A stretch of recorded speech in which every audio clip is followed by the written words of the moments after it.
आज ही Doubtnut app download करें। Doubtnut पर होगा अब आपके सभी मैथ्स, केमिस्ट्री, फिजिक्स और बायोलॉजी डाउट्स का सफाया। बस अपने क्वेश्चन की फोटो खींचो, उसे क्रॉप करो और तुरंत वीडियो सोल्यूशन पाओ। Download now. नमस्कार दोस्तों, हम पढ़ रहे थे कहानी विश्वेश्वरैया। इस कहानी के लेखक थे आर.के. मूर्ति जी। और दोस्तों, इस कहानी का हिंदी अनुवाद किया है सुमन जैन जी ने। इस कहानी के पिछले भाग में यानी भाग 1 में हमने जाना कि विश्वेश्वरैया तेज बारिश को देखते हैं और उसकी शक्ति के बारे में सोचते हैं। और फिर उन्हें अपनी नौकरानी दिखाई देती है जो ताड़ के पत्तों को छाते के रूप में लिए खड़ी होती है। और हमने जाना कि नौकरानी फटे कपड़ों में होती है और बहुत गरीब होती है। अब वह प्रकृति की शक्ति और गरीबी क्या है, यह प्रश्न अपने अध्यापक और अपने परिवार के बड़ों लोगों से पूछते हैं। और अंत में हमने जाना कि वह निर्णय लेते हैं कि जीवन भर उन्हें कुछ न कुछ सीखते रहना चाहिए और सीखने को ही वह मेहनत की कुंजी मानते हैं। पढ़ते हैं इस कहानी के भाग 2 को, यानी आखिरी भाग को। जानेंगे कि लेखक ने विश्वेश्वरैया जी के बारे में हमें आगे क्या जानकारियां दी हैं। मोक्षगुंडम विश्वेश्वरैया का जन्म मैसूर, यानी जो अब कर्नाटक में है, के मुद्धेनाली नामक स्थान पर 15 सितंबर 1861 को हुआ था। विश्वेश्वरैया जी का पूरा नाम है मोक्षगुंडम विश्वेश्वरैया। अब ये बताया गया है कि उनका जन्म कहाँ हुआ। उनका जन्म मैसूर में हुआ। अब मैसूर कहाँ पर है? अब मैसूर कर्नाटक में है। मैसूर के अंदर मुद्देहनली एक नामक स्थान है, वहां पर मोक्षगुंडम विश्वेश्वरैया का जन्म हुआ। और उनका जन्म की तारीख है 15 सितंबर 1861, 1861। उनके पिता वैद्य थे, यानी उनके पिता थे जो वह वैद्य थे। वैद्य अर्थात जो आयुर्वेद का इलाज करते हैं, डॉक्टर होते हैं, वही वैद्य थे। वर्षों पहले उनके पूर्वज आंध्र प्रदेश के मोक्षगुंडम से यहाँ आए और मैसूर में बस गए। यानी उनके जो पूर्वज थे वे आंध्र प्रदेश के मोक्षगुंडम से यहाँ आए और मैसूर में बस गए थे। 2 वर्ष की आयु से ही उनका परिचय रामायण, महाभारत और पंचतंत्र की कहानियों से हो गया था। यहाँ लेखक बता रहे हैं कि विश्वेश्वरैया 2 वर्ष की आयु में ही रामायण, महाभारत और पंचतंत्र की कहानियों को सुनने लग गए थे। ये कहानियां हर रात घर की वृद्ध महिलाएं उन्हें सुनाती। ये कहानियां उन्हें कौन सुनाता था? जो घर की बूढ़ी महिलाएं होती है। रामायण, महाभारत और पंचतंत्र की कहानियां विश्वेश्वरैया जी को बूढ़ी महिलाएं सुनाती थी घर की। वृद्ध का अर्थ होता है बूढ़ी महिलाएं।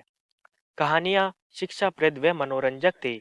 जो रामायण, महाभारत और पंचतंत्र की कहानियां होती थी वह शिक्षादायक और उनके लिए मनोरंजक होती थी। इन कहानियों से विश्वेश्वरैया ने ईमानदारी, दया और अनुशासन जैसे मूल मानवीय मूल्य को आत्मसात किया। इन कहानियों को पढ़कर विश्वेश्वरैया ने ईमानदारी, दया और अनुशासन जैसे मूल्यों को अपने व्यक्तित्व में अपनाया। विश्वेश्वरैया चिकबल्लापुर के मिडिल वे हाई स्कूल में पढ़े। यहाँ लेखक बता रहे हैं कि उनकी मिडिल वे हाई स्कूल की पढ़ाई चिकबल्लापुर के एक स्कूल में हुई थी। जब उन्हें गॉड सेव द किंग, यानी ईश्वर राजा को सुरक्षित रखे वाला गीत गाने को कहा गया तो उन्हें पता चला कि भारत एक ब्रिटिश उपनिवेश है।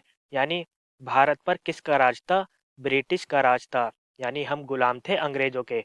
जब वे स्कूल में पढ़ने जाते हैं तो उन्हें एक गीत गाने के लिए कहा जाता है जिसका नाम होता है गॉड सेव द किंग, यानी हिंदी में उसका अनुवाद हुआ ईश्वर राजा को सुरक्षित रखे।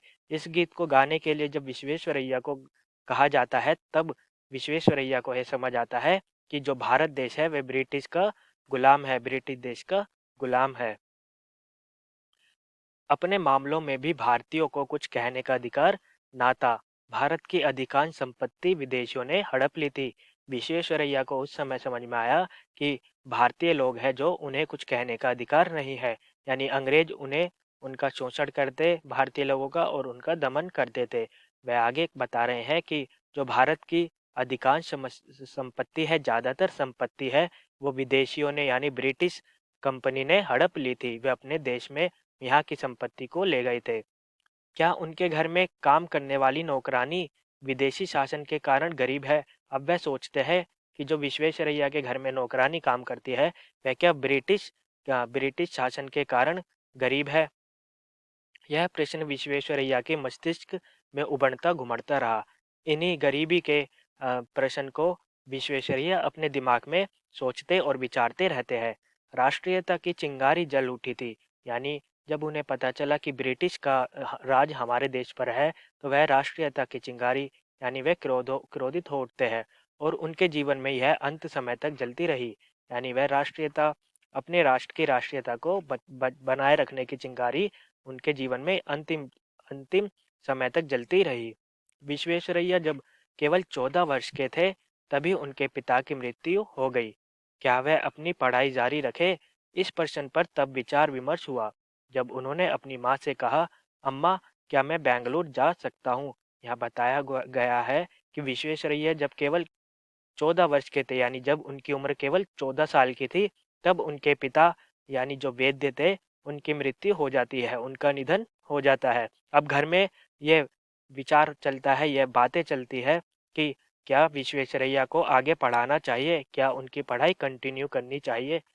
इस प्रश्न पर विचार विमर्श होता है, बातचीत होती है और जो विश्वेश्वरैया है, वह अपनी अम्मा से कहते हैं, अपनी मम्मी से कहते हैं कि मैं बेंगलुरु जा सकता हूँ। अब वे अपनी मम्मी से यूँ ये क्यों कह रहे हैं कि बेंगलुरु जा सकता हूँ? आइए जानें। वे कहते हैं, मैं वहाँ मामा रामैया के यहाँ रह सकता हूँ। वहाँ मैं कॉलेज में प्रवेश ले लूँगा। वे कहते हैं कि मैं बेंगलुरु जाकर अपने मामा रामैया के यहाँ रहूँगा और वहीं कॉलेज में जाकर अपना दाखिला करवा लूँगा। अम्मा कहती है उनकी, पर बेटा तुम्हारा मामा अमीर नहीं है, तुम उन पर बोझ क्यों बनना चाहते हो? उनकी माँ ने तर्क दिया। जब माँ से बेटा यानी विश्वेश्वरैया कहता है कि मैं मामा के यहाँ रहूँगा और मामा के यहाँ रहकर ही बेंगलुरु में अपने कॉलेज में एक अच्छे से कॉलेज में दाखिला करवा लूँगा। इस पर मम्मी कहती है विश्वेश्वरैया की कि बेटा मामा इतने अमीर नहीं है जो तुम्हारे खर्चे को उठा पाए। अब विश्वेश्वरैया माँ की बातों का जवाब देते हुए कहते हैं, अम्मा, मैं अपनी ज़रूरतों के लिए स्वयं कमाऊंगा। मैं बच्चों को ट्यूशन पढ़ा दूंगा, अपनी फीस देने और पुस्तकें खरीदने के लिए मैं काफ़ी धन कमा लूंगा।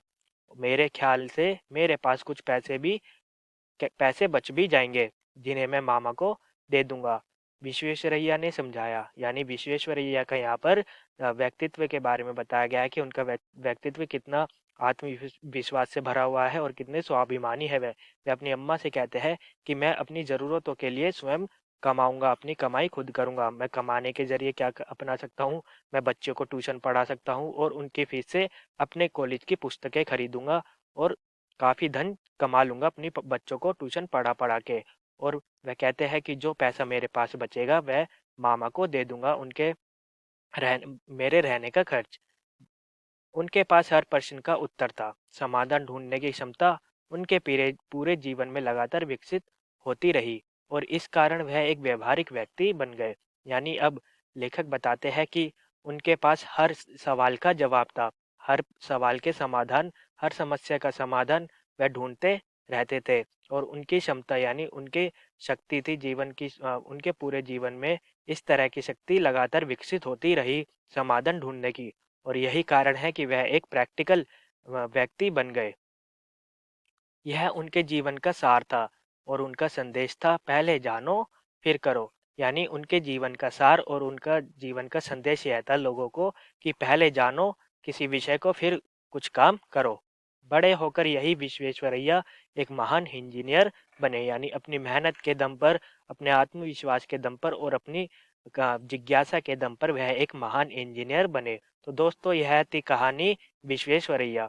इस कहानी में हमने जाना कि विश्वेश्वरैया का व्यक्तित्व जिज्ञासु और मेहनती है, जो सीखने को ही अपने जीवन का लक्ष्य मानते हैं और प्रकृति की शक्ति के बारे में सोचते हैं और गरीबी को देखकर वह दुखी होते हैं।